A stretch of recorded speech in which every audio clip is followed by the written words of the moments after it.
जय जय श्री चैतन्य जय नित्यानंदा जय अद्वैत चंद्र जय गौर भक्त वृंदा जय जय श्री चैतन्य जय नित्यानंदा जय अद्वैत चंद्र जय गौर भक्त वृंदा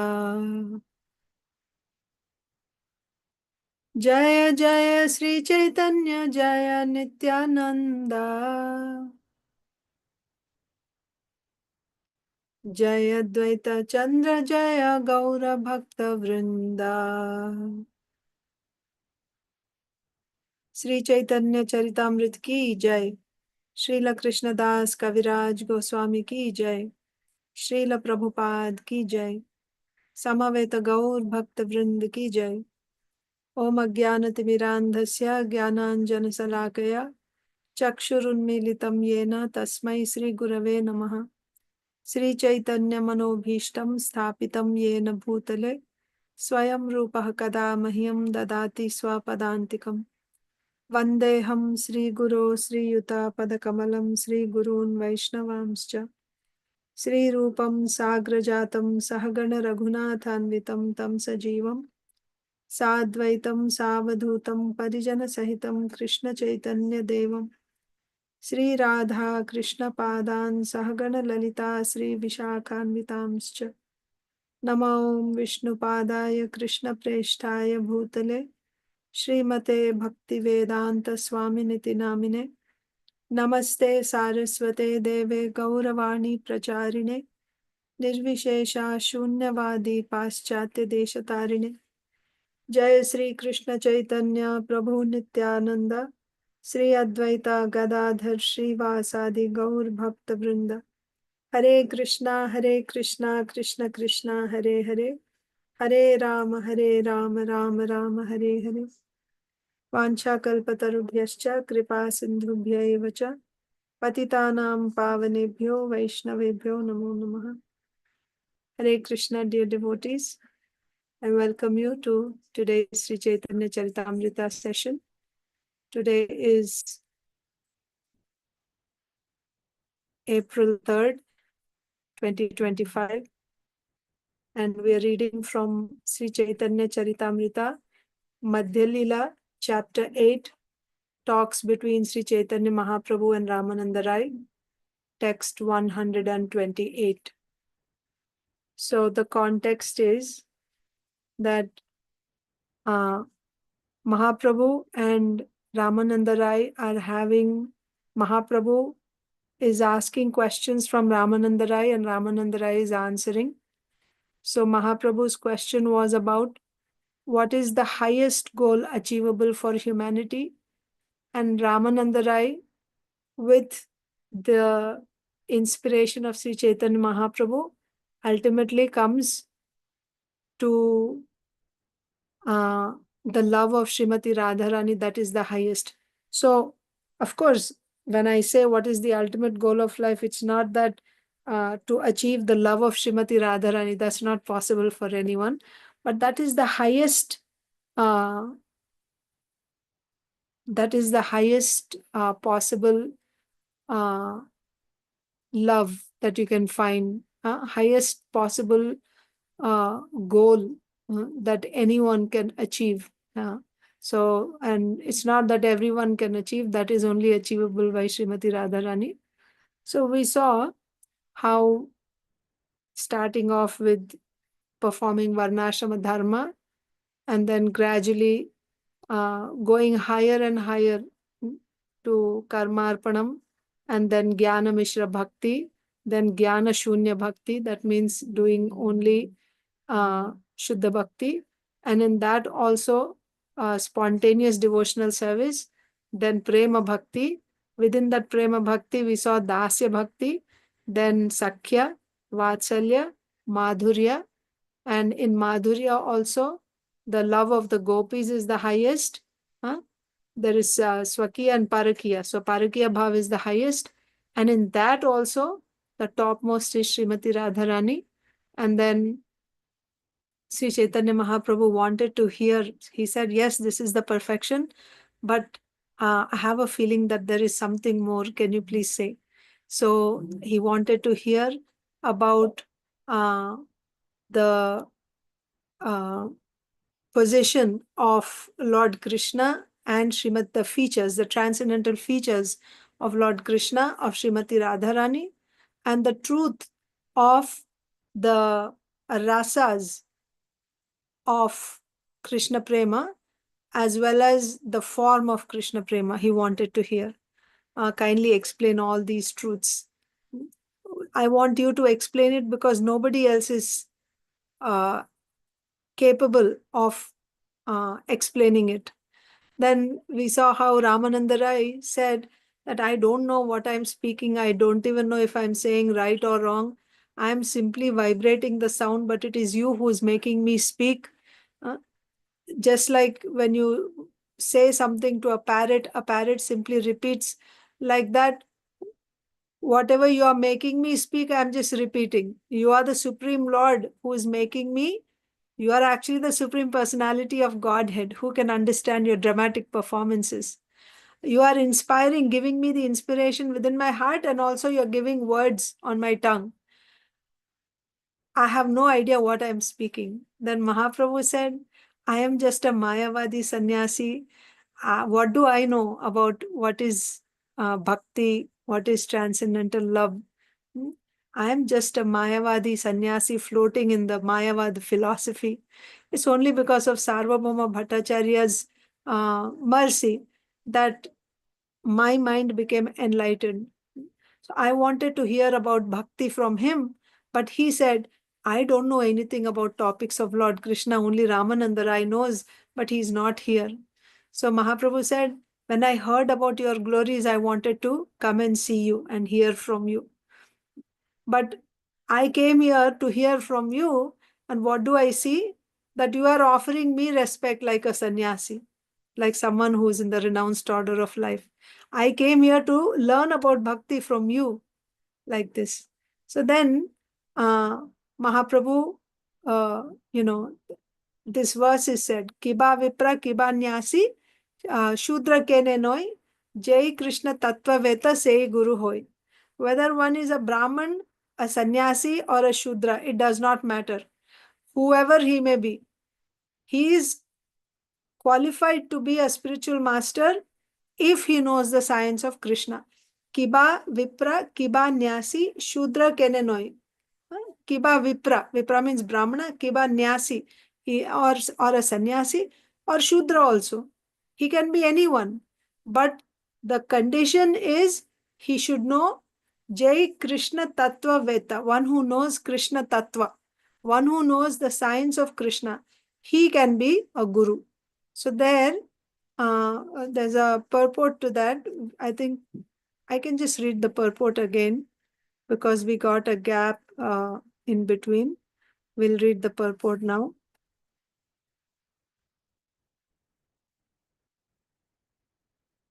So this is text 128, Chaitanya Charitamrita, Madhya Lila, chapter 8, text 128.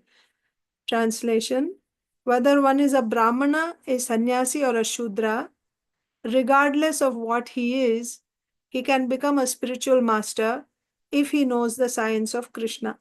Purport: this verse is very important to the Krishna consciousness movement. In his Amrita Pravaha Bhashya, Srila Bhaktivinoda Thakur explains that one should not think that because Sri Chaitanya Mahaprabhu was born a Brahmana and was situated in the topmost spiritual order as a sannyasi, it was improper for him to receive instructions from Srila Ramananda Rai, who belonged to a Shudra caste. Right? So that's what Ramananda Rai or Sri Chaitanya Mahaprabhu said, that I have come here to learn from you. So some people may find fault with this. Even the Brahmanas who had accompanied Ramananda Rai earlier, they were also confused. Why is this sannyasi, uh, you know, acting so intimately with a Shudra like that. What to speak of if he's taking the position of a student? A sannyasi is in the topmost, in the Varna and Ashram system, the topmost position is that of a sannyasis. So, and also Sri Chaitanya Mahaprabhu appeared in a Brahmana family. So being a Brahmana, and that too now a sannyasi, for him to learn from a person who's from Shudra family, it's not correct. So one should not consider like this. It is improper to consider that it is improper for Sri Chaitanya Mahaprabhu to learn from a Shudra on the basis that he is a sannyasi and a Brahmana. So this is not correct. We should not think like this. Who's saying this? Srila Bhaktivinoda Thakur is saying. Why? To clarify this matter, Sri Chaitanya Mahaprabhu informed Ramananda Rai that knowledge of Krishna consciousness is more important than caste. So, what caste you belong to, that becomes secondary. The primary consideration is whether you know the science of Krishna or not. If one knows the science of Krishna, then his caste does not matter, his position in Varnashrama system does not matter. He is fit to be a guru if he knows the science of Krishna. So, Mahaprabhu wants to clarify this point. Therefore, Mahaprabhu is informing Ramananda Rai. He is saying this verse, Kiba Vipra Kiba Nyasi Shudra Kenenoi Jai Krishna Tattva Veta Sei Guru Hoi. In the system of Varnashram Dharma, there are various duties for the Brahmanas, Kshatriyas, Vaishyas and Shudras. Actually, the Brahmana is supposed to be the spiritual master of all other Varnas or classes. But as far as Krishna consciousness is concerned, everyone is capable of becoming a spiritual master because knowledge in Krishna consciousness is on the platform of the spirit soul. Yes. So, normally who is a teacher? The Brahmanas are the teachers. Pathan, Pathan, Yajan, Yajan, Dana, Pratigraha. These are the functions, the duties of a Brahmana. Pathan, Pathan, studying and teaching. Yajan, Yajan, Yajan, Yajan. That means performing yajna and worshipping activities, and also teaching others how to perform yajna and how to worship. Yajan, Yajan. Dana, Pratigraha. He gives in charity because he only keeps minimum, whatever he needs for his maintenance for that day, and at most for the next day maybe, but not that he will accumulate. No, anything and that too just basic necessities. Another important point here is, why is it that a Brahmana does not accumulate more? Because if a Brahmana accumulates more than what he needs, his consciousness becomes polluted. His consciousness will be polluted by greed, the mode of passion. Brahmanas are in the mode of goodness. But now, because of greed, his consciousness will be polluted by the mode of passion. And because of this contamination, he will not be able to speak the message of the Shastra as it is. He will not be able to speak fearlessly because of the contamination. He will not be able to speak the truth as it is. That is why for a Brahmana, it is forbidden to accumulate wealth. He should just accept what he needs for his bare necessities. In the last session, Vatsala Mataji had mentioned how in her childhood, she had a teacher in the village. So they wanted to give, her parents would tell her to give a big bag of rice to the teacher, but the teacher would not accept it. Although it's not wrong for the teacher because they don't charge any fees, this is also a condition that Brahmanas cannot charge fees for giving knowledge. They cannot fix a price, but they can accept donations. But in accepting donation also, they should only accept the basic necessities that they need, not that even food they will accumulate and keep for future. Now I'm getting donation, let me keep, so that for the next 1 month or 6 months, I don't have to worry, I don't have to go begging. Now I'm getting in large quantities, let me just keep and my maintenance will go on. This type of thought is not good for a Brahmana.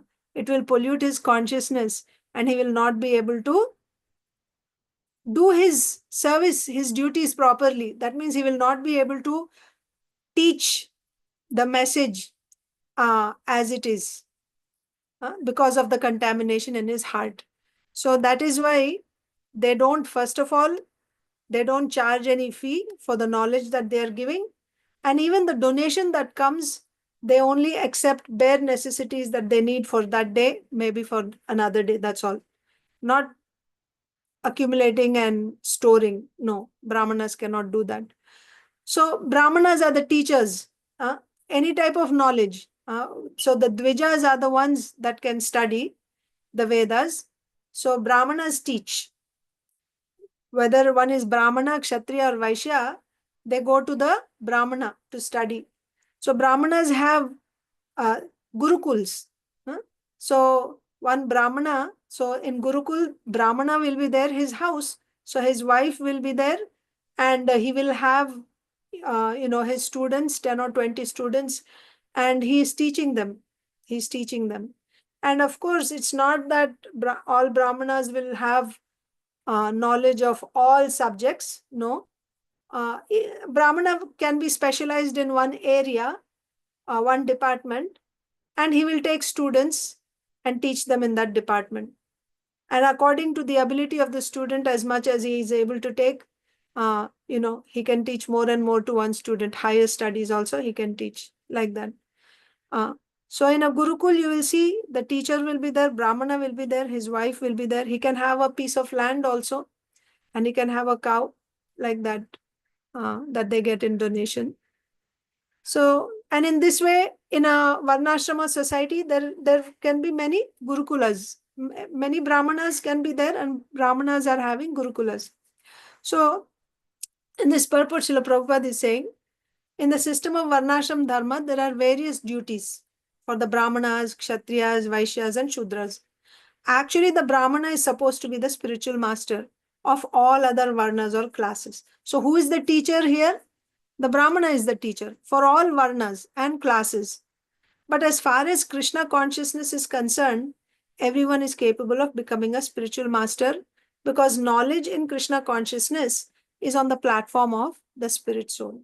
So, education about studying the Vedas, if you want to study the Vedas, then who can teach the Vedas? Only a Brahmana can teach the Vedas. You have to go to the Brahmana. And he can, so from the Vedas, he will teach. If he identifies you as a Kshatriya, he will give you training required for a Kshatriya. And if he identifies you as a Vaishya, he will give you training to get, training to do duties of a Vaishya. Similarly, if you're a Brahmana, then he will teach you Vedic knowledge to perform brahminical duties like that. But what is Krishna consciousness? Krishna conscious, so these duties of Brahmana, Kshatriya, Vaishya, Shudra are duties for one in the bodily platform. Brahmana, Kshatriya, Vaishya, Shudra duties are duties for one who is still on the platform of the body. But by doing these duties in the mode of goodness, that means performing duties that are assigned to me by the spiritual master in a particular consciousness. What is that consciousness? Whether that duty is going to give me happiness or distress, victory or defeat, loss or gain, irrespective of what I have to go through in order to fulfill my duty, I stick to my duty, tolerating the dualities. And also, I do my duty without expectation of the fruit of that work, because I have been identified by my guru as a, let's say, a Vaishya. I have to do the duty of a Vaishya. Whether there is loss, profit or loss, it does not matter. This is my dharma and I must do my dharma. Like that, tolerating the dualities, happiness and distress, pain or mm, pleasure, profit or loss, tolerating this. And also, you're not doing your duty in expectation of the result. Not that, oh, this is going to give me good results, so I will do. This is not going to give me good results, so I will not do. No, without expecting the result. And also, not having kartritva buddhi. Kartritva buddhi means taking credit for doing that activity. I am the doer of this activity. I am the doer. You don't take the result, but you want to, you feel that you are the doer. That means you identify yourself as, I'm a brahmana, I'm a kshatriya, I'm a vaishya, like that. So you do that duty with, no, that when you are in the bodily platform, certainly that identification will be there. I'm brahmana, kshatriya, vaishya, shudra. But I'm saying by working in this consciousness, what is that consciousness? The consciousness that this is my duty, I have to do my duty, even if it is giving me pain or pleasure, tolerating that, and without expecting the result, without claiming to be the doer of that activity, and finally, when the result comes, offering all that result to the Lord. So this is called doing your duty in the mode of goodness. When someone does work in this consciousness, regardless of whether he is a Brahmana, Kshatriya, Vaishya, Shudra, everyone becomes elevated to the mode of goodness. Generally, we know that Shudras means they are in the mode of ignorance. But Shudras also, if they do their duties in this consciousness, they will also be raised to the mode of goodness. And in the mode of goodness, you will realize you're not this body, you're a spirit soul. That means by doing your duties in the Varnashrama Dharma, in the Varnashrama society, you're being elevated from whichever Varna you may be. By doing the duties of your particular Varna, you're being elevated to the platform of the spirit soul. So this is the advantage of following your dharma according to Varnashrama. So here, according to Varnashrama Dharma, Brahmanas are the teachers. So when one performs his duty as a Brahmana, by doing that duty in the mode of goodness, then that elevates him to the platform of the spirit soul. Then what about somebody teaching Krishna consciousness? So Krishna consciousness and one who knows the science of Krishna. So knowing the science of Krishna means about the qualification of the spiritual master is explained that Shabde Parecha Nishnatam. He is Nishnat, means expert, both in the scriptural knowledge, Shabde, and Pare. Pare means in realization. So not only is he knowledgeable of the Bhakti Shastras, in this case, when we are talking about Krishna consciousness, not only is he knowledgeable of Bhakti Shastras, but at the same time, he's also realized. He's also realized in the Bhakti Shastras. That is the qualification of a spiritual master. So when we talk about a guru in Krishna consciousness, then for him, what is the qualification? Does he have to be a Brahmana? No. If you have actually realized, so here we are talking about obviously a pure devotee. That is the minimum qualification. For someone to be a guru, you must have realized, isn't it? So you should be a Madhyama, at least a Madhyama Bhakta. Madhyama Bhakta means he is doing pure unalloyed devotional service. So when someone is doing pure unalloyed devotional service, then does it matter whether he is a Brahmana, Kshatriya, Vaishya or Shudra? Can he be a teacher of Krishna consciousness even if he's not a Brahmana? Of course, because he's out of bodily consciousness now. Brahmana, Kshatriya, Vaishya, Shudra is the designation given for one who is still in bodily consciousness, one who is still identifying himself as this body. For him, it is required to follow the dharma of Brahmana, Kshatriya, Vaishya, Shudra. It is required. It's not optional. It is a must. But if you have transcended, if transcended means now you are performing pure devotional service. Pure devotional service definition from Narada Pancharatra is sarvopadi vinirmuktam tatparatvena nirmalam hrishikena hrishikesha sevanam bhaktiruttama. Sarvopadi, sarva upadi vinirmuktam. Upadi means designation. So when someone is performing pure devotional service, he's automatically out of all designations. He's not identifying himself as a Brahmana, Kshatriya, Vaishya or Shudra. Certainly, he is not even doing that karma. It's a different thing that he may do that in order to set example for others. But internally in his heart, he won't be doing any karma. And externally to set example, even if he's doing some karma, for example, the Pandavas are Kshatriyas. They're doing the duties of Kshatriyas. Are they pure devotees or not? Are Pandavas pure devotees? Yes. But still we see that they're doing Kshatriya duties. That means they're doing karma? No. Externally they're doing it. But in their heart, 24/7, they are in touch with Krishna through direct devotional service. Direct devotional service means Shravanam, Kirtanam, Vishnu Smaranam. In Arjun's case, we hear in his every breath, right? Krishna, Krishna, Krishna, he's chanting constantly. So that is the condition of a pure devotee. Pure devotee means he will not be out of touch with Krishna even for a moment. In the initial stages, when one is doing anishtita bhakti, even after he's a pure devotee, sometimes even though the endeavor is there, because of anarthas, sometimes he may fall. Fall means for some time he is not doing it. He's enjoying some material sense gratification. But even then, he doesn't come out of Krishna consciousness, because while enjoying also, dukkho darkamscha garhayan. That means he's feeling so heinous about himself that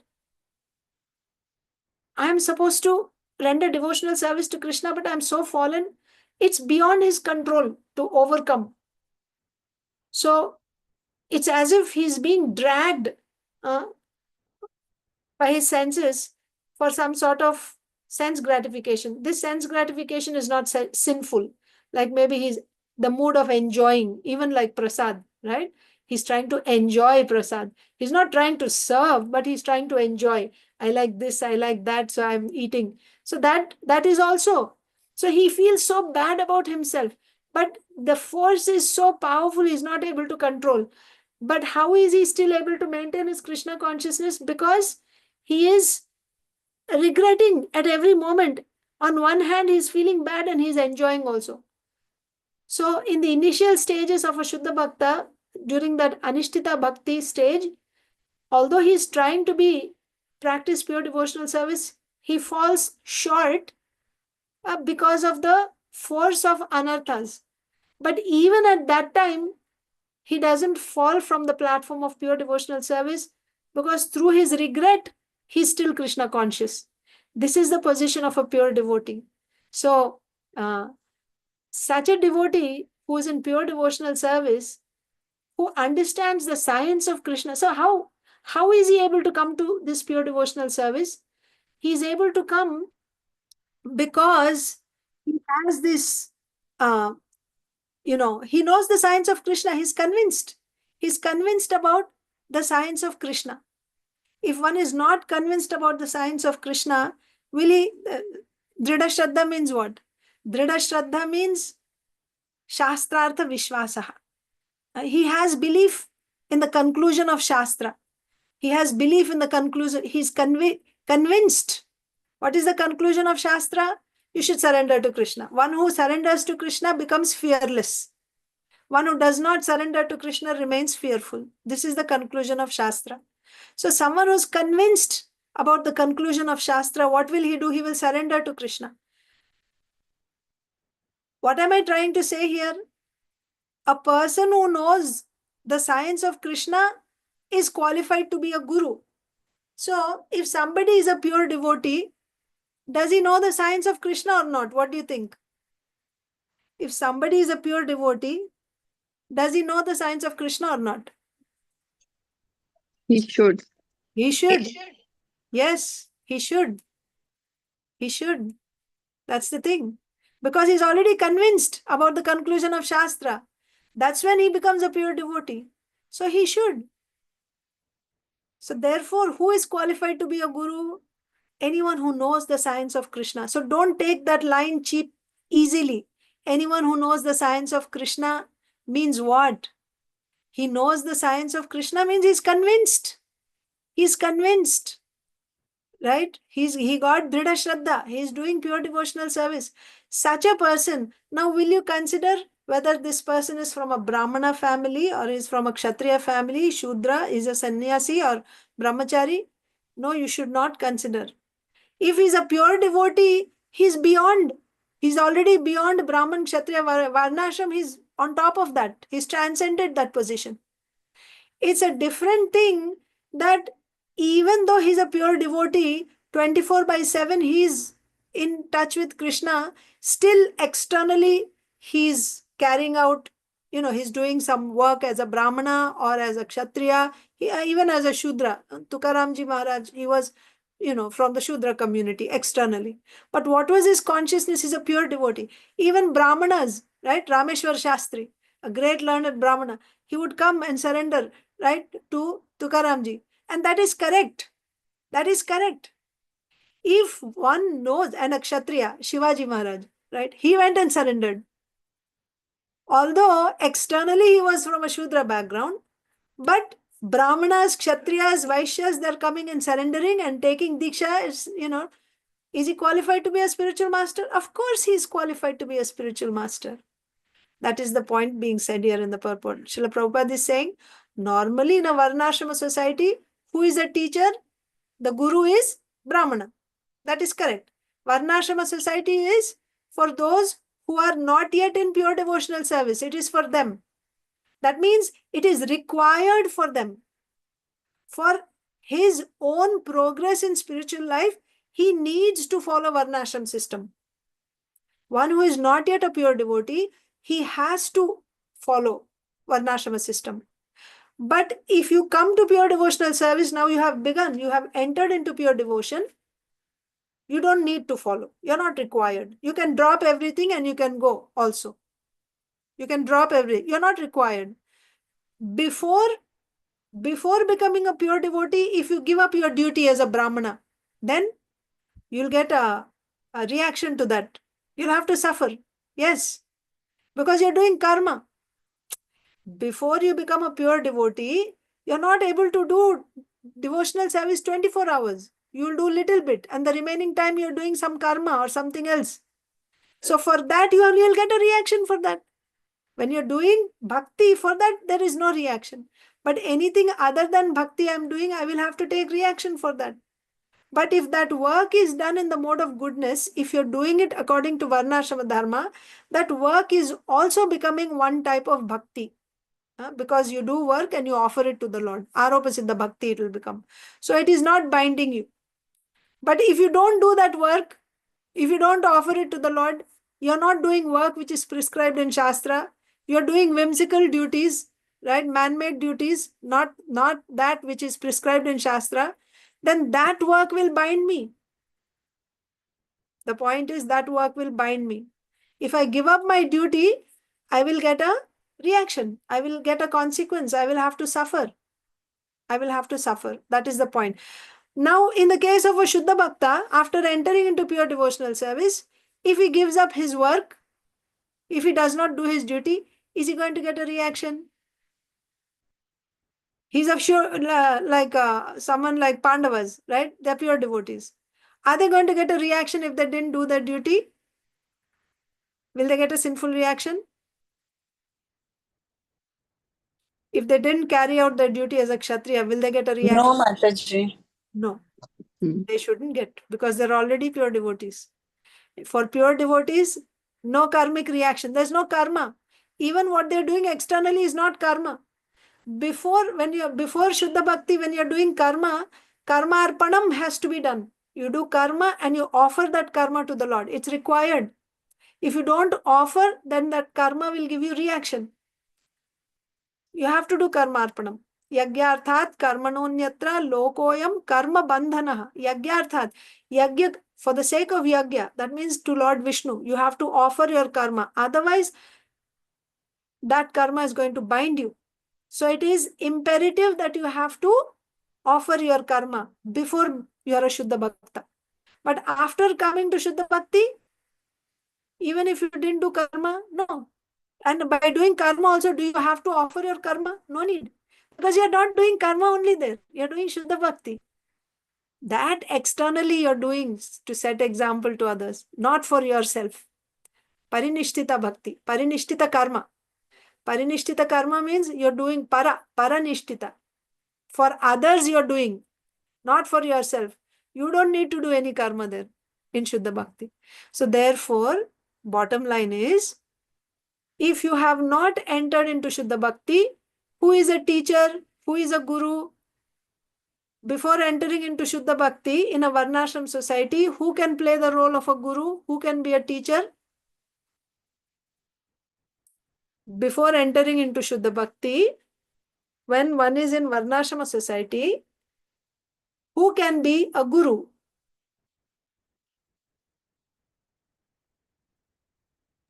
A pure devotee, Mataji.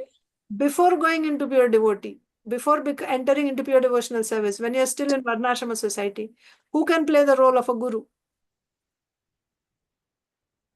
Huh? Yes, a Brahmana. Karma. Brahmana. Brahmanas are teachers. Here the verse is saying, Kiba Vipra. Vipra means Brahmana. Kiba Vipra, Kiba Nyasi, Shudra Kene Noi. वो विप्र हो चाहे सन्यासी हो शूद्र ही क्यों नहीं हो. He may be a brahmana, he may be a sannyasi, or he can even be a shudra. It does not matter, anyone. But what is the condition? Jai Krishna Tattva Veta. Krishna Tattva Veta. One who knows Krishna Tattva, say Guru hoy. He can be a guru. So this is applicable where? After entering into Shuddha Bhakti. When that person is in pure devotional service, when that person is in pure devotional service means he knows the science of God automatically. Otherwise, if he doesn't know the science, how he is able to do pure devotional service? He got drdha sraddha already. Shastrartha Vishwasa is completed. So therefore, he surrendered to Krishna. He knows the science of God. Such a pure devotee, he can be a guru. He can be a guru, and in that case, it does not matter whether he is a Brahmana, Kshatriya, Vaishya, Shudra, Sannyasi, it does not matter. If he knows the science of God, he can be a guru. But if he is not a pure devotee, only Brahmanas can be gurus. Only Brahmanas can be guru. Before entering pure devotional service, when one is on the bodily platform, can a Kshatriya act as a guru? No. Can a Vaishya, Shudra? No. In Gurukula, who is the teacher? Brahmana is the teacher. So that is the point here. So Srila Prabhupada in the purport is giving the difference. Normally in a society, Brahmana is the teacher. I'll just read that part again. Actually, the Brahmana is supposed to be the spiritual master of all other varnas. Whether you are a Kshatriya or Vaishya, whoever you may be, everyone goes to study under a Brahmana. It's not that Kshatriyas go and study under Kshatriyas, Vaishyas go and study under Vaishyas. No. Kshatriya, Vaishya, Brahmana, everyone will go and study under a Brahmana. Brahmana is the teacher. So actually the Brahmana is supposed to be the spiritual master. When the condition is before Shuddha Bhakti. If this Brahmana is teaching, that means he's teaching the duties for Brahmana, Kshatriya, Vaishya in a Varnashrama society. Okay? So that means these duties are meant for who? For somebody who's not yet in pure devotional service. They have to learn these duties. Who will teach these duties? A Brahmana will teach these duties. But then the next point is saying, But as far as Krishna consciousness is concerned, so when you say Krishna consciousness, we are talking about pure devotional service, Shuddha Bhakti. Who can teach pure devotional service?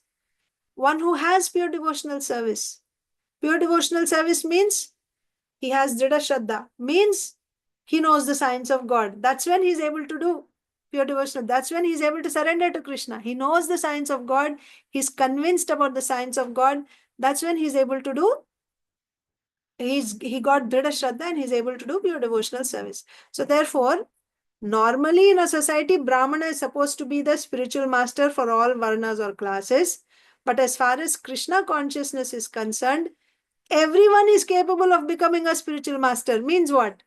Everyone is capable means everyone, anyone, whoever got drdha shraddha, regardless of your birth or your position in this society. You may be a Brahmana, Kshatriya, Vaishya, Shudra, whoever, you may be Chandala also, it does not matter what background you are coming from.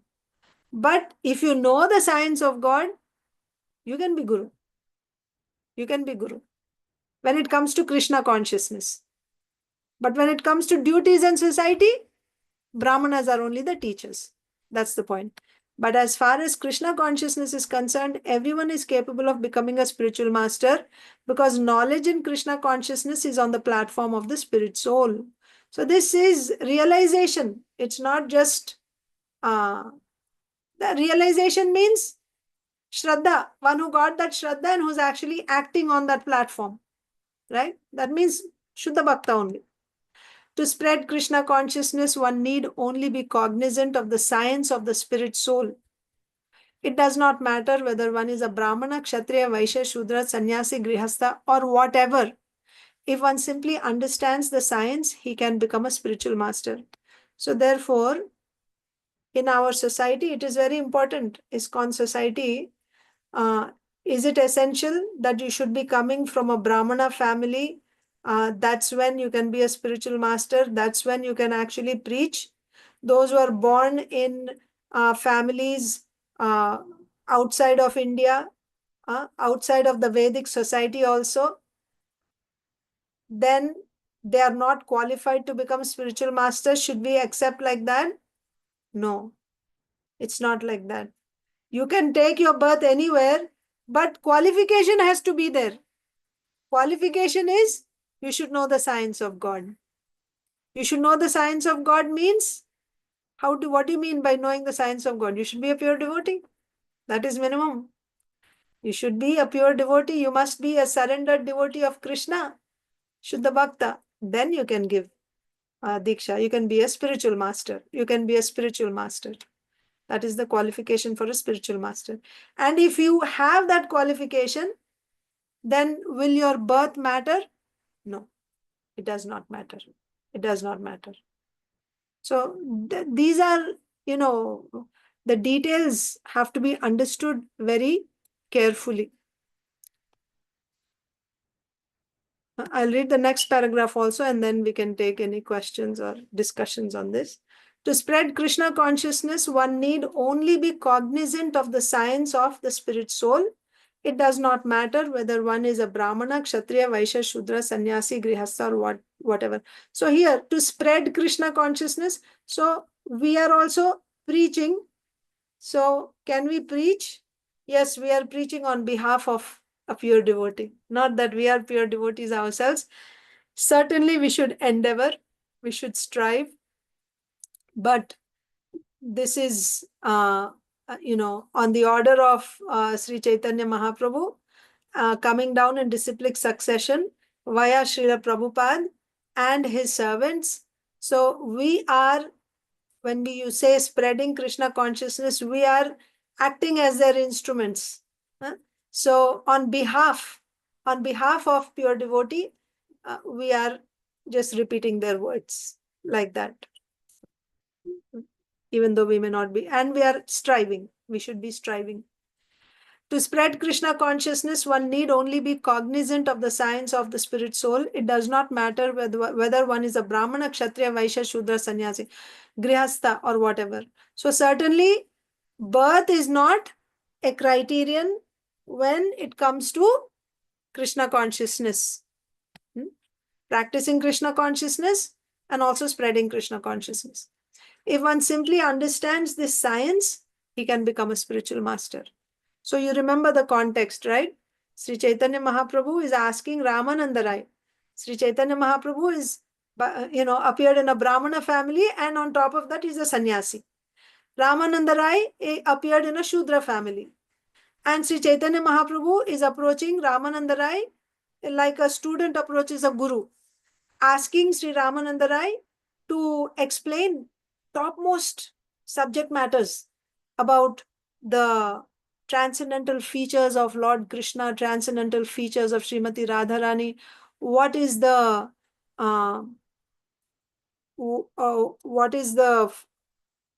form of love of Godhead? What are the rasas of love of Godhead? Topmost topics he's asking Ramananda Rai and saying that, my dear Ramananda Rai, except for you, no one else will be able to ascertain these topics. Like, tell them, with certainty. Only you are capable of saying, I have come. And I have come because actually I don't know anything. I'm a Mayavadi sannyasi. But because of the mercy of Sarvabhauma Bhattacharya, I got this curiosity to know about bhakti. So I asked him some questions. He said, I don't know anything about Krishna. Only Ramananda Rai knows. Unfortunately, he is not here now. So Mahaprabhu is telling Ramananda Rai, I came with great desire to hear from you and to learn about bhakti. I was hoping that I will see you. And now I have come, but what do I see? You are treating me like your superior, like a sannyasi. Actually, I came to study from you.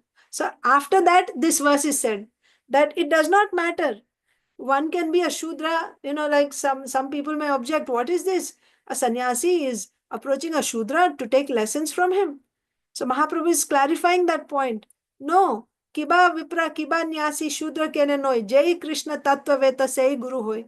It does not matter whether one is a Shudra or a sannyasi. If he knows the science of God, he is fit to be a guru. That is the context. Further here, second part of the purport, second paragraph. It is stated in the Haribhakti Vilas that one should not accept initiation from a person who is not in the Brahminical order if there is a fit person in the Brahminical order present. That means if you have option, there's two persons from whom you can take initiation. Who should you take from? If there is an option to take initiation from a person who is in the Brahminical order, and there's another person who is not in Brahminical order. So Haribhakti Vilas says that you should not accept initiation from a person who is not in Brahminical order. Rather, you should take initiation from a person who is in Brahminical order. This instruction is meant for those who are overly dependent on the mundane social order and is suitable for those who want to remain in mundane life. That means I will only take Diksha from a Brahman, right? Someone who is born in a Brahmana family. My guru also should be from a Brahmana background. Then I will take Diksha from such a person only, because this is better. On the basis of Haribhakti Vilas. It is said in Haribhakti Vilas, so I will take like that. What is Srila Prabhupada saying? This instruction is meant for those who are overly dependent on the mundane social order. So that means we are still dependent on this. That means materially. You're not really counting so much on the spiritual qualification, but you need the support of the material position also. So this instruction is meant for those who are overly dependent on the mundane social order. Mundane social order means Brahman, Kshatriya, Vaishya, Shudra. Someone who is dependent on this, for them, this instruction is suitable. For them, it is suitable, right? For those who want to remain in mundane life, right? So then, if you have this type of mentality, then it is suitable for you because it will keep you in the mundane life only. If one understands the truth of Krishna consciousness and seriously desires to attain transcendental knowledge for the perfection of life, he can accept a spiritual master from any social status, provided the spiritual master is fully conversant with the science of Krishna. So, my dear devotees, going this way or that way, both are wrong. If my consideration is material position, sometimes some devotees want to take Diksha only from foreigners, foreigner gurus. That is also another disease. Or some say, I want to take Diksha only from Indian bodied gurus. But this material consideration is for those who are dependent on the material position. But really, if you are able to find that person, just like Ramananda Rai, the answers that Ramananda Rai is able to give, even a Brahmana would not be able to give. Ramananda Rai is apparently externally from a Shudra family. But the questions that what are the heights to which he's going, describing, talking about Vraja Bhakti, that's beyond anyone's capacity. And in that also he's going higher and higher and higher, and he's talking about Srimati Radharani's position. And apparently he's from a Shudra community. So if somebody says, oh, he's from a Shudra community, I will rather accept a Brahmana guru. Is he being smart? No. So you should be able to, so the criterion for choosing a spiritual master should not be a material consideration. That is the point. The criterion for choosing a spiritual master, surrendering to a spiritual master, should be his elevation in Krishna consciousness. Like that. That is the point being made here. But of course, it is said in Haribhakti Vilas that if you have one who is brahminically in order, in brahminical order, and another one who is not in brahminical order, then you should choose one who is in brahminical order. That means you have a brahmana, someone born as a brahmana, someone who is not born as a brahmana. Then you should choose someone who is born as a brahmana. But this is not in general for everyone. That point Srila Prabhupada is clarifying. Srila Prabhupada is saying this instruction is for those who still feel dependent on the material position. They feel it is safe to be the disciple of someone who is a brahmana by birth. It's better. So it is for them. Someone who feels like that, for them it is better to take Diksha from a guru who is from a brahmana background. Like that. This instruction is meant for those who are overly dependent on the mundane social order and is suitable for those who want to remain in mundane life. And someone who's considering like this means they want to remain on the mundane platform. That is to be understood also. They want to remain on the mundane light, in mundane life. If one understands the truth of Krishna consciousness and seriously desires to attain transcendental knowledge, yes, if you are really seriously looking for advancement in Krishna consciousness, if he seriously desires to attain transcendental knowledge for the perfection of life, he can accept a spiritual master from any social status, right? There also, the consideration is not material social status. The consideration is the advancement in transcendental knowledge. That guru has, he's more advanced in transcendental knowledge. And then whether his social status in society is not a consideration for me. If I'm really serious about making progress in Krishna consciousness, then I will accept a spiritual master from any social status, provided the spiritual master is fully conversant with the science of Krishna. That you have to check. That you have to check. Not just that, so we can take from any social status. So that is why accepting a spiritual master is not just like, I'll just get a diksha, now I'll get a name, and now I'll be recognized in devotee community as an initiated devotee. So now, I get some prestige. That's not the idea of getting initiation. Therefore, there's a waiting period. Always there's a waiting period for you to study, to understand. And even before taking that accepting a spiritual master, this is explained by Srila Jiva Goswami in Bhakti Sandarbha.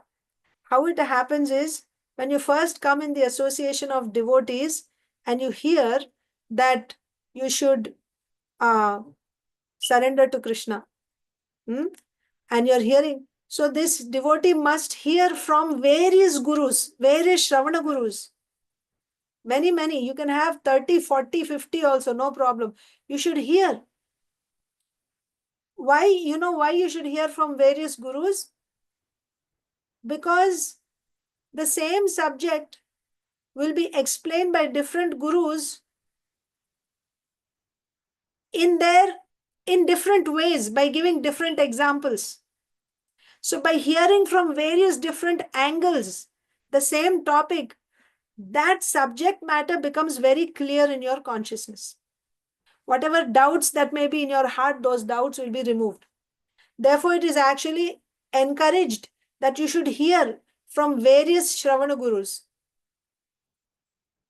Before we enter into Shuddha Bhakti, we should, and also, we may also have experience when we have to, when we were in school, maybe in college also, I don't know, when you have to give a presentation. We used to have elocution competitions, right? Or you have to give a talk. Let's say they give you 10 minutes time to make your presentation, or half an hour time, or even if you have to give a class, right? What do? They give you one topic. What is the first thing that you do? You gather as much information as you can related to that topic from various different sources. That's step one. Step one is you gather information from all different sources, and then now looking at all that information, or even when you're doing your thesis, right? You have to read about that subject, so many books, different authors' books related to that. You have to do so much study, and after studying all that, now you have to bring it down to that, if it is a thesis, to your whatever, 200 pages, 300 pages, whatever thesis you're writing, right? You have to boil it down. And if you don't do so much study, if you just read one book and you just get, then you're not getting a proper, complete picture, you're not getting. So it is essential that you have to hear. You have to hear. So in the initial stages means before we enter into Shuddha Bhakti, before we find our spiritual master, we should be hearing. But another thing is, you also get, you understand, when you hear from, you understand the mood of that guru who's speaking. What is the mood? What is the mission? And you can see if you are able to surrender to that guru according to his mission, according to his mood. Am I able to surrender? Am I able to match with that? Because surrender means now I will be serving this guru. So initially you're watching, you're hearing from various gurus. And there's nothing wrong with that. You can hear from as many, you can have many gurus, Shravana gurus. After this, now comes the important step. When you accept a Shiksha Guru. Shiksha Guru is very important in our lives. Shiksha Guru, you can have one or two Shiksha Gurus, not many. Shravana Gurus are many. You can keep on hearing from so many speakers. But Shiksha Guru means one who's closely working with you in your spiritual life, guiding you step by step how to progress in bhakti. And later on, once you enter into pure devotional service, he guides you about your bhajan, what type of bhajan you should do. Like that, various stages of bhakti. You always need a guru. Shiksha Guru is very important. Bhajana Shiksha Guru, he's called. You'll have one or two. You can have Bhajan Shiksha Gurus. And then Diksha Guru is only one. Diksha Guru means one who gives you that mantra, Diksha mantra. And the main purpose of Diksha Guru is deity worship. When you get that mantra, then you are able to perform deity worship. So this is the order as given by Srila Jiva Goswami. Of course, in ISKCON, we have kind of a mix, because when you take Diksha from a Guru, first of all, we have two Dikshas. We have Harinam Diksha and we have Brahman Diksha. So when we take Harinam Diksha, it is possible that the same person, Shravana Guru only becomes our Shiksha Guru, and then he only becomes our Diksha Guru. That's one possibility. Or you can have different also. In most cases, it will be different in within ISKCON, because it's not possible, it's not practical to have that close guidance from your Diksha Guru. It's not possible because, there are so many disciples scattered all over the world, and yeah, it's not possible. So then you have some Shiksha Gurus also, right, who are guiding you. Maybe the person will be appointed by the spiritual master, but who's closely watching how we are progressing. So, but then also Shiksha Guru, actually speaking, externally we are taking Diksha, but according to Srila Vishwanath Chakravarti Thakur, Guru Padashraya starts, even Srila Rupa Goswami says, that is, when you get Dridha Shraddha, right, then that's when you take Guru Padashraya. So then you accept a Shiksha Guru, actual Shiksha Guru. So then that Shiksha Guru is actually guiding you about what type of devotees I should associate with, right? Sadhu Sangha. That is a different Sadhu Sangha. That is, Sadhu Sangha means what type of, they're all pure devotees there. You'll be associating only with pure devotees all the time.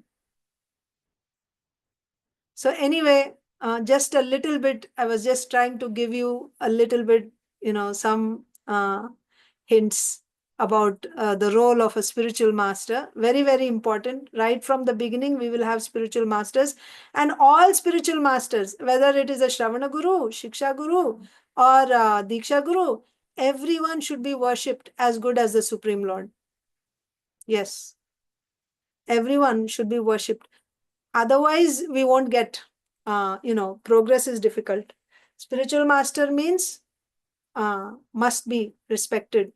Just like this, as I would respect Krishna, in the same way I should respect the spiritual master. That's when, for someone who respects the spiritual master on the same level as Krishna, all the conclusions of the scriptures, that knowledge is revealed within his heart. It's revealed within his heart. That means without mercy, it's not going to come. By my capacity, by my intelligence, by my endeavor alone, it's not possible. It is possible by the mercy, because when the spiritual yasya prasadat bhagavat prasado, if the spiritual master is satisfied, then when he gives his mercy, if he's pleased, means he's giving his mercy.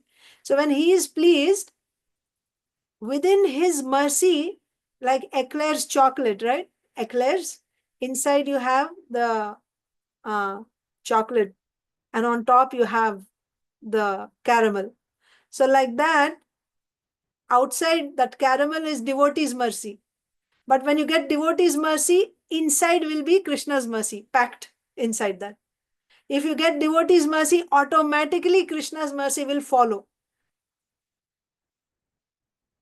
That's the thing. So therefore, yasya prasadat bhagavat prasada.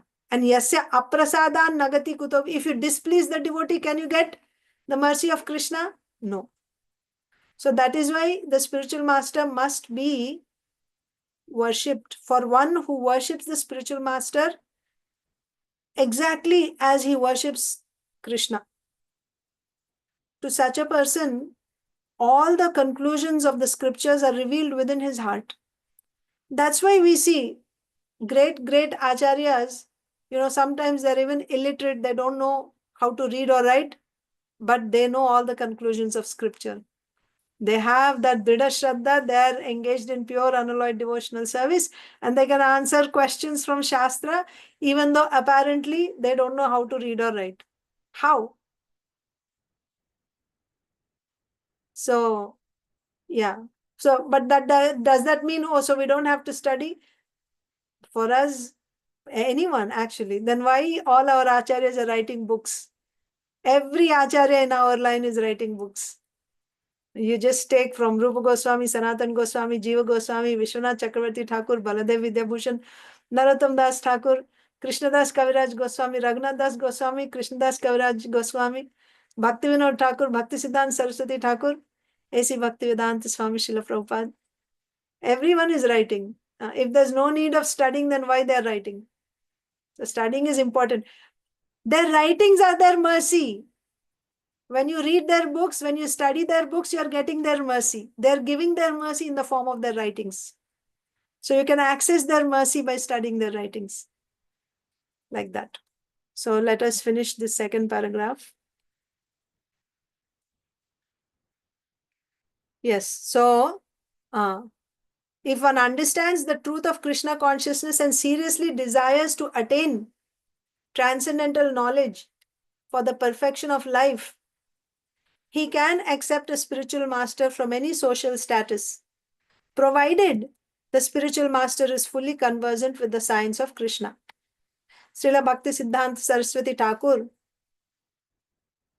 also states that although one is situated as a Brahmana, Kshatriya, Vaishya, Shudra, Brahmachari, Vanaprastha, Grihastha or Sannyasi, if he is conversant in the science of Krishna, he can become a spiritual master as Vartma Pradarshaka Guru, Diksha Guru or Shiksha Guru. So we discussed that already. Vartma Pradarshaka Guru means the first person who brings you to Krishna consciousness, the very first person who preaches to you, Vartma Pradar, the Patadarshak, right? One who's showing you the path, the very first person. So regardless of what your position is in a society, you can act either as a Vartma Pradarshak Guru, Diksha Guru, Shiksha Guru.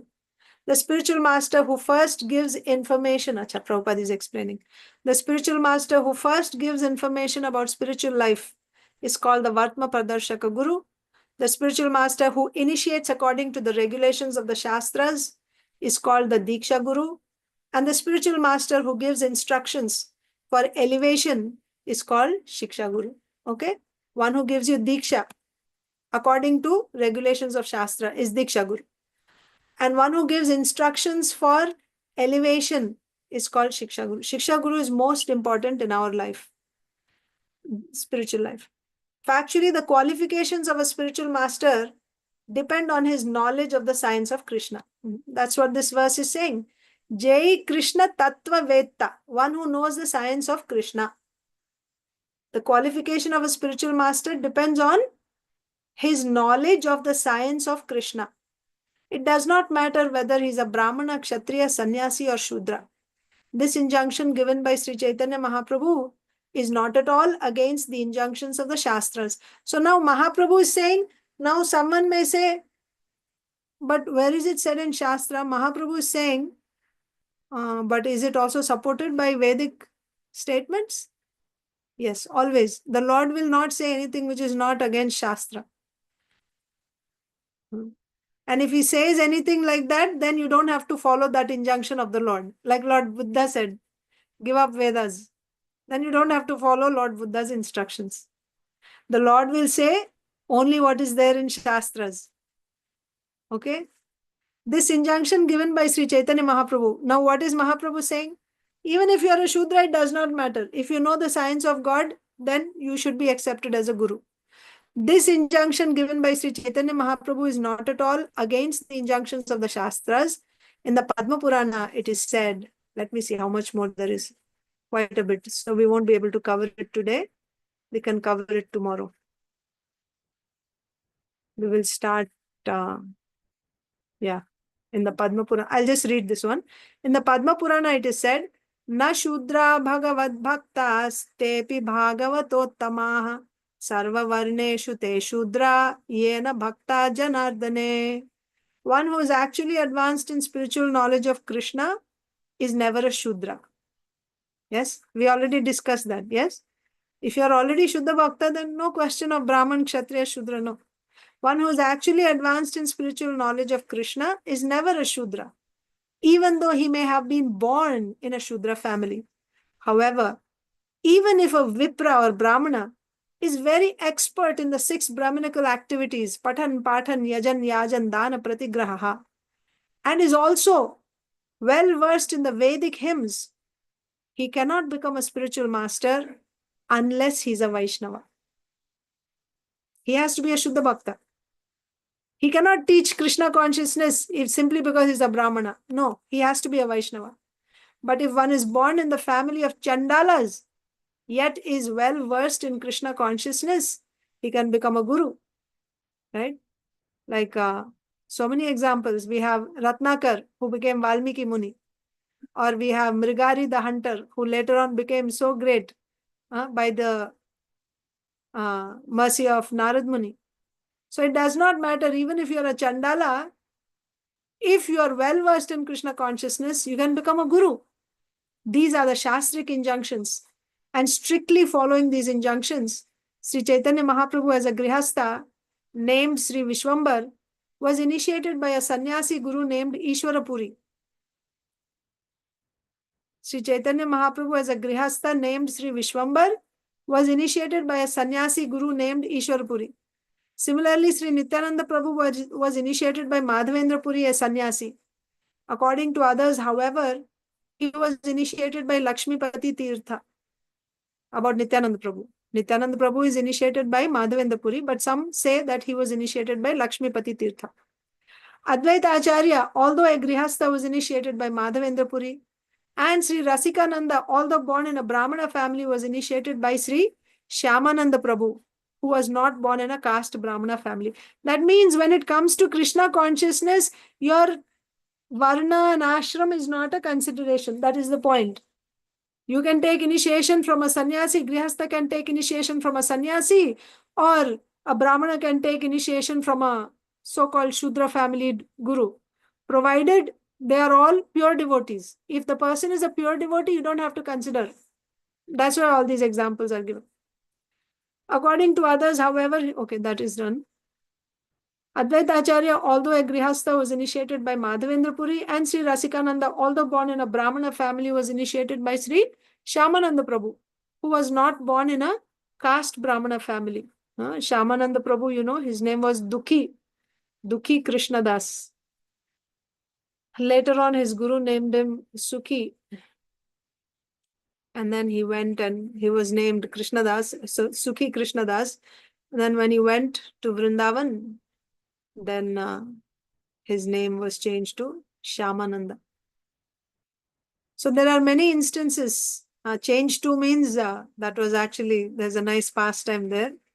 How Lalita Gopi, Sakhi, right? She puts this Srimati, she's looking for Srimati Radharani's ankle bell. And, he finds it. So she comes to get it from him. And then, you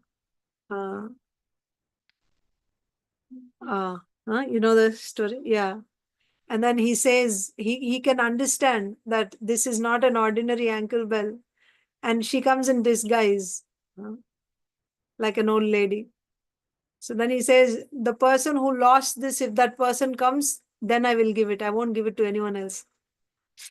Then Srimati Radharani herself comes to claim that ankle bell, giving her darshan.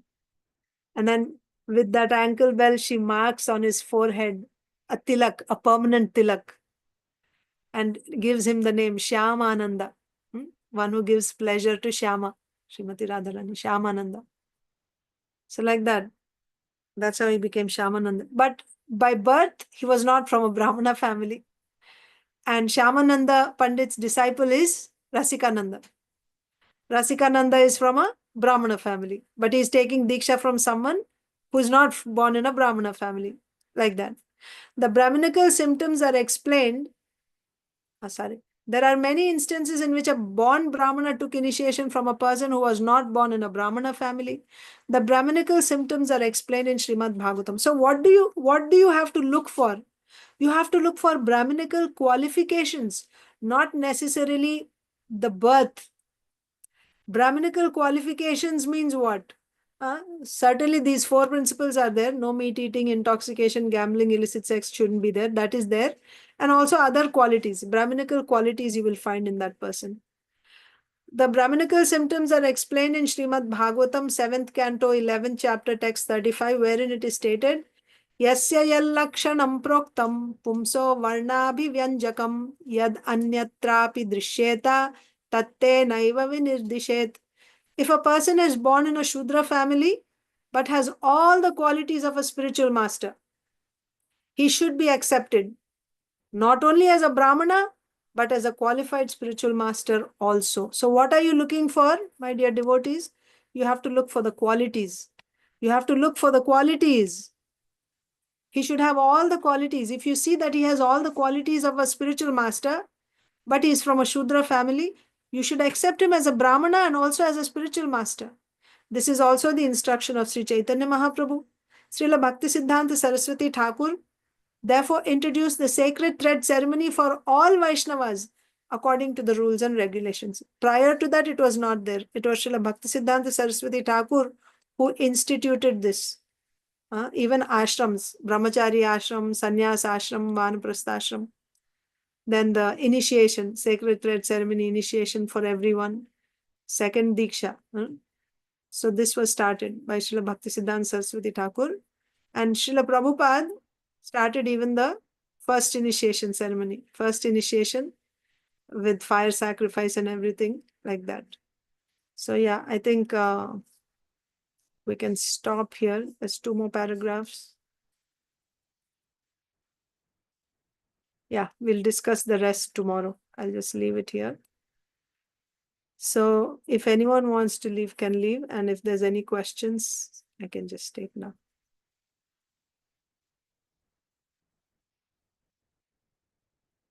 No question, huh? Okay.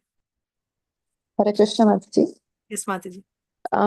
It's a little related, but in general, I wanted to ask you a question about when you were saying, everybody who are trained, they are trained to listen to different gurus, and then choose their spiritual master based on the knowledge that when he speaks, I will just hear, meaning I can follow him.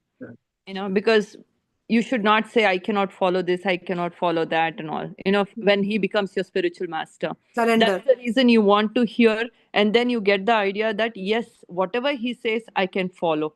Yes. Whether I want it or not, but because he is saying, I will follow.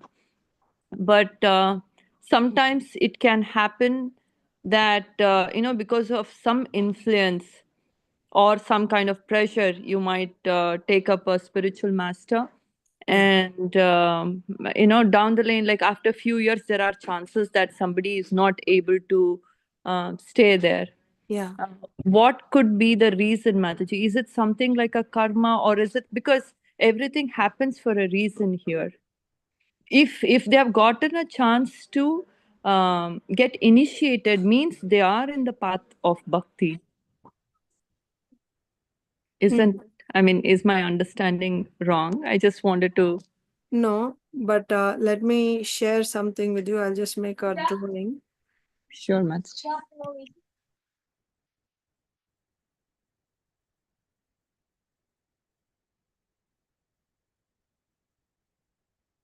Actually, I'll just get the picture. That will be better instead of drawing.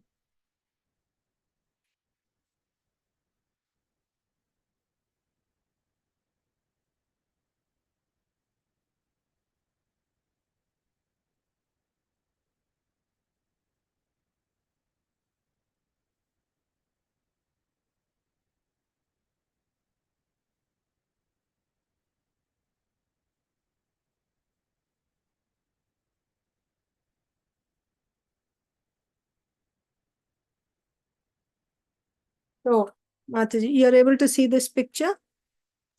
Yes, Mataji. Yeah. So, if we understand the science properly, we are here now. This is our area. Daiva Varnashram Dharma. Supposedly, we are not actually following Daiva Varnashrama, but we are supposed to be here where we are. So, we have already taken Diksha. So, before this, where were we? Before coming to this, we were here underneath. Actually, not even here. We were below this also. Can I show that?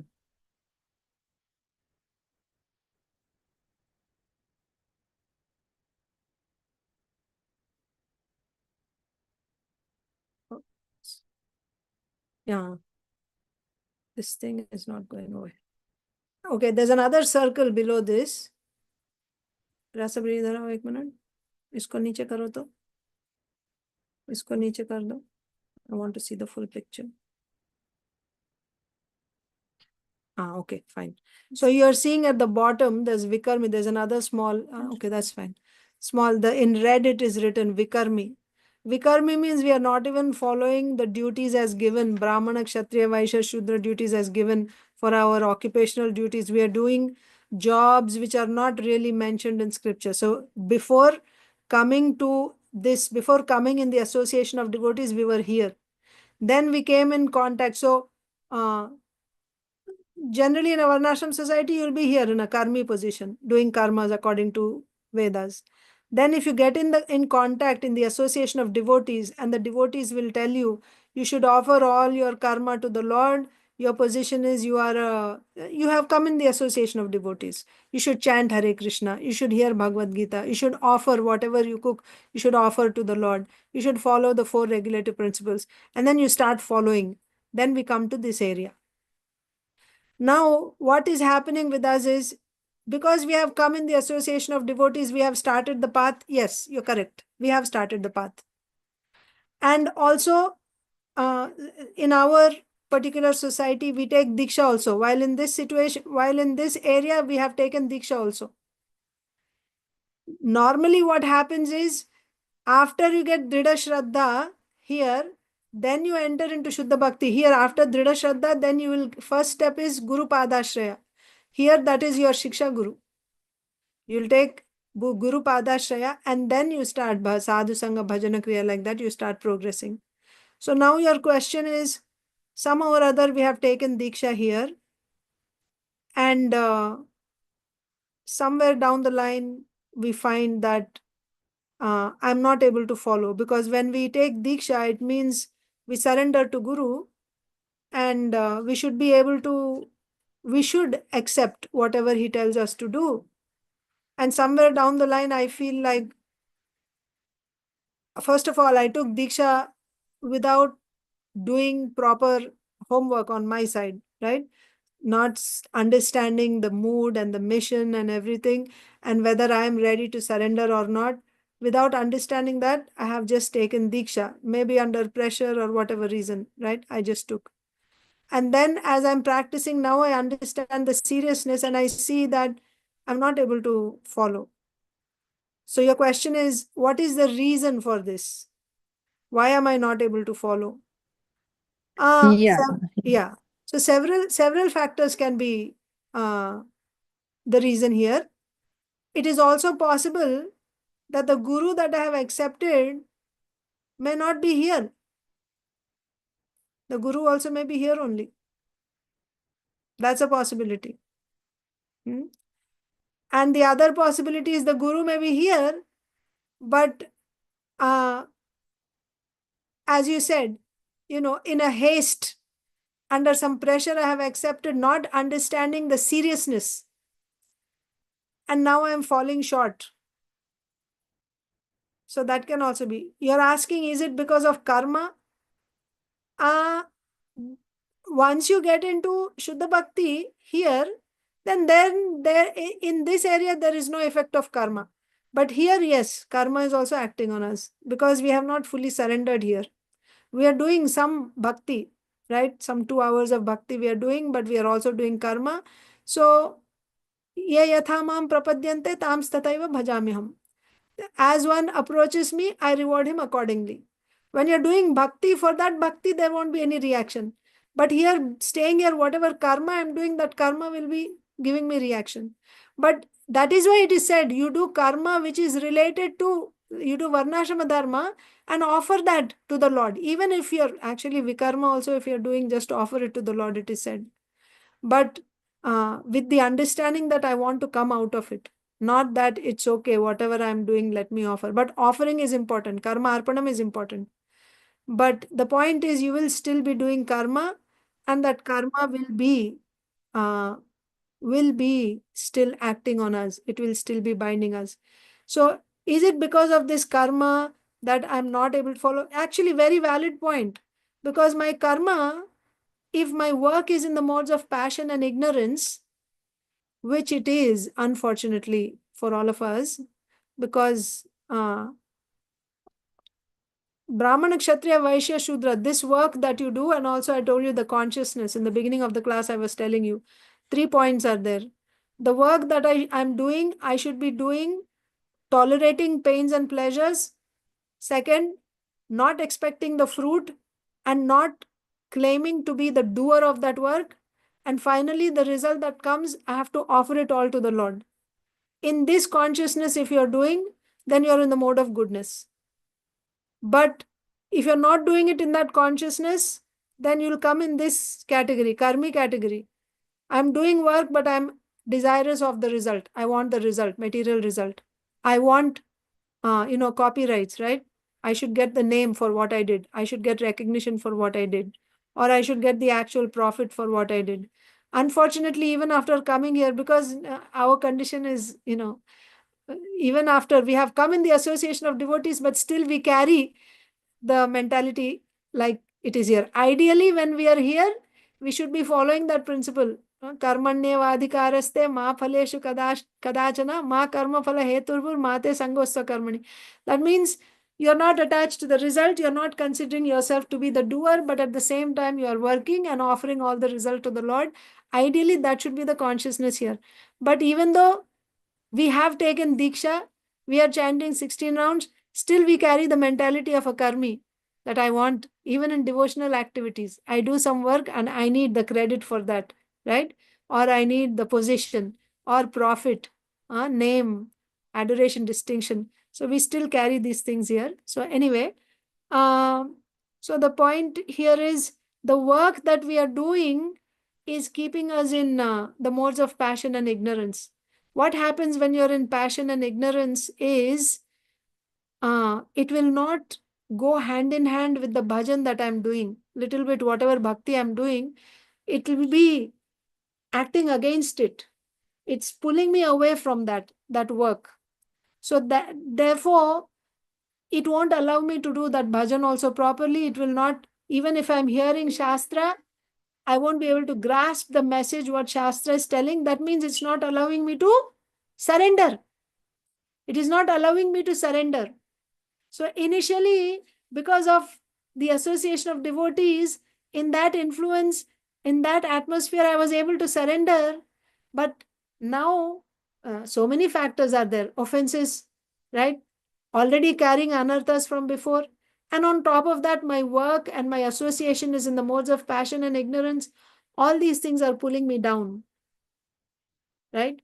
So therefore, that can be the reason also why I am not able to, I'm falling short of being able to follow. But at the same time, you cannot just apply this as a blanket statement for everyone. That's only the reason why you have to observe an individual case. It is also possible that the guru may not be in a, we've had many fall downs. So you cannot just beat on the disciple all the time saying that this is your fault only. Maybe there is some fault on the other side also. We must consider that. So that's why very carefully, Shastric understanding is important. If we know, just like when you want to drive, you should know the traffic laws, rules properly first. But just because you know all the rules, it doesn't mean that there won't be an accident or there may not be any mistake. But at least chances are less because you have, you understand, you know the rules, and you will be careful on that, like that. But still, sometimes it can happen, and you will, even when it happens, you'll understand whose mistake is it and why it is a mistake. You'll understand those things and you can move smoothly. So for us also to move on the path of bhakti, the knowledge of Shastra about this science of bhakti is very much important. And that's why our acharyas have given us the books, understand how this science is working. And then, so in this case, I mean, whatever has happened has happened. For us already, we've come, it's been years since we have come into this path, but certainly we have made mistakes. So that cannot be undone. But we can pass on the message to the people that we meet, how to move carefully on the path of bhakti, right? So that, because one person's mistake, like if there's one fall down, how many devotees are affected? Their foundation is shaken. But if you understand that, you understand the science of Krishna consciousness, and you also see that maybe the guru is not really on the platform of a pure bhakta, he's not on Shuddha Bhakti platform, and because of the influence of the modes, it's possible that will not sway you away from the path of bhakti. You will be able to understand it from the Shastra's point of view, and still you'll be able to continue. But if you don't have the support of Shastra, if all your faith is in that one person, and unfortunately, if that person is not on the platform of Shuddha Bhakti, if he falls, then your life is finished. I don't know if I addressed the point that you were asking, Mataji. Did I go somewhere else? No, Mataji. I understand it's a mix of so many things here. You cannot just say it's just because of this. Right. Yeah. Thank you, Mataji. Thank you. Okay. So any other questions, comments? Mataji, Yeah. just to follow up with what you said, like, in that picture where that varna, ashrama, dharma, like that area, you said maybe the guru might be in this area, right? So if it is like 1-to-1, like let's say, like at Mataji was asking, that somebody takes and then they just can follow, Yeah. right? So if that guru is in that stage, then everybody should be following that. Everybody should be feeling that way, right? Correct. Correct. Because he cannot give you what he does not have. If he is here, he cannot give you this path. He can only give you what he has. But if we see that other devotees of that guru, means I'm just generally talking, that means then something is lacking with me then, right? Means like if other people are advancing but not me, then definitely guru is at higher level. I am the one who is having. Yes. Okay. Yes. Yeah.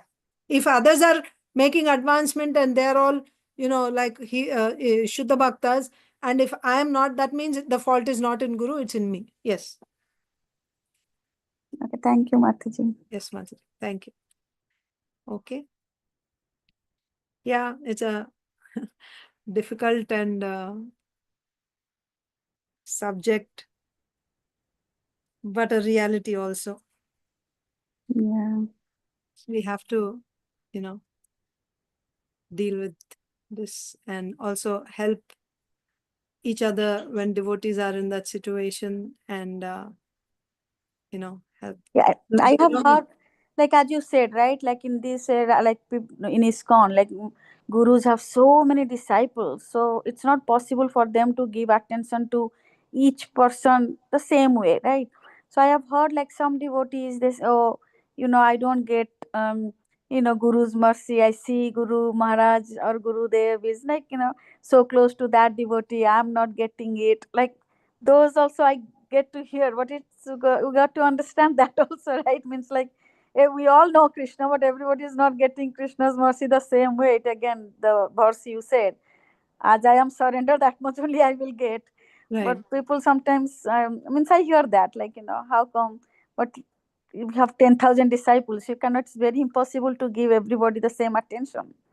Yeah, so that is why I was saying, means as explained by Srila Jiva Goswami, Shiksha Guru is most important. Most important, Shiksha Guru will be giving you time and attention, because we need that. For us to progress, we need that. Somebody who's working closely with us, how we are progressing and where we are having pitfalls. Just like, when you're in the temple, the brahmacharis are there. There's somebody watching them all the time. Like that, we should also have somebody, who's guiding us, watching us. That's required. So we cannot expect that from our Diksha Gurus. Yeah. But the senior, there should be someone who is appointed like that. Or appointed means, of course, ultimately Krishna's mercy only, right? You get Guru by the mercy of Krishna. You get Krishna by the mercy of Guru. Like that, it works together. Depending on my sincerity, Krishna will send me a particular type of Guru. So, yeah.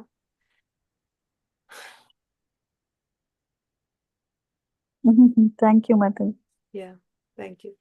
Yeah, we will end here. It's been over an hour. Thank you so much. Saumya Vrajagopi Mataji is joining from India. It's early in the morning for them. Thank you so much for joining. Okay, we will end here. Thank you all so much. Srila Prabhupada ki jai.